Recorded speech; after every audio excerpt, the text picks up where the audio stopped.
Қайырлы күн, құрметті жас дос. Биылғы жылды елбасымыз Қасым-Жомарт Тоқаев балалар жылы деп жариялағаны баршаға мәлім.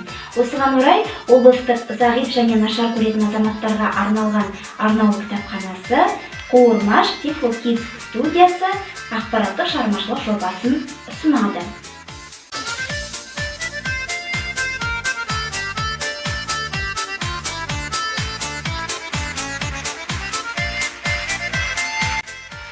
Қуырмаш бұл қазақ халқында баланың ойлау қабілетін, саусақ, қол моторикасын дамытуға арналған ойындардың бірі. Және саусағымыз бұл санамызбен тікелей байланысты дене мүшесі болып саналады. Сонымен қатар, алақанды аш дейтін Қуырмаш деп қатықтап, жамандықтан қаш дейтін өлең жолдарында өрілгенде, бала бойындағы жақсы қасиеттерді оятып, соны бойына сіңдіру мақсатында біз кітап арқылы, ертегі арқылы, оқу арқылы жүзеге асыруды көздеп отырмыз. Қуырмаш Тифло Kids студиясы балаларға арналған түрлі қызықты жұмыс формаларын жүзеге асыратын болады. Соның бірі қуыршақ театры.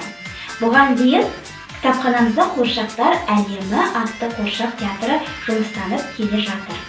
Ал Тифло Kids студиясының атын қуыршақ театры бұл, яғни үстелісті қуыршақ театры, көлеңкелі қуыршақ театры, стакандағы қуыршақ театры және тағы басқа осындай қызықты түрлері болмақ.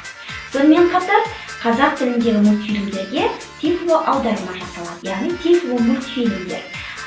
Және тағы бір қызықты жұмысының бірі бұл аудиоподкасттар. Яғни балаларға арналған түрлі танымдық әңгімелерді, ертегілерді біздер өзіміздің әлеуметтік желілерімізде аудиоподкаст түрінде жариялайтын боламыз. Оны кез келген балақай, ата-ана өзінің смартфонына көшіріп алып, кез келген уақытта тыңдай алады. Әрі қарайда Қуырмаш Тифло Kids студиясы өз жұмысын толықтырып, балаларға осындай қызықты жұмыс түрлерін ұсынуды қолға алатын болады. Ал әзірге халықаралық кітап күніне орай өткен шарада осы Тифло Kids студиясының алғашқы жұмыстарын келесі посттан тамашалай аласыздар. Және одан келесі постта жаңа жоғарыда атап өткеніміздей аудиоподкасттар бар, ертегілерге жасалған, соларды өздеріңіздің телефондарыңызға көшіріп тыңдауларыңызға болады. Уақытта бізбен бірге болып, осы жобаның жұмыстарын бірге тамашалаңыздар, бірге шараларын өткізейік дейміз.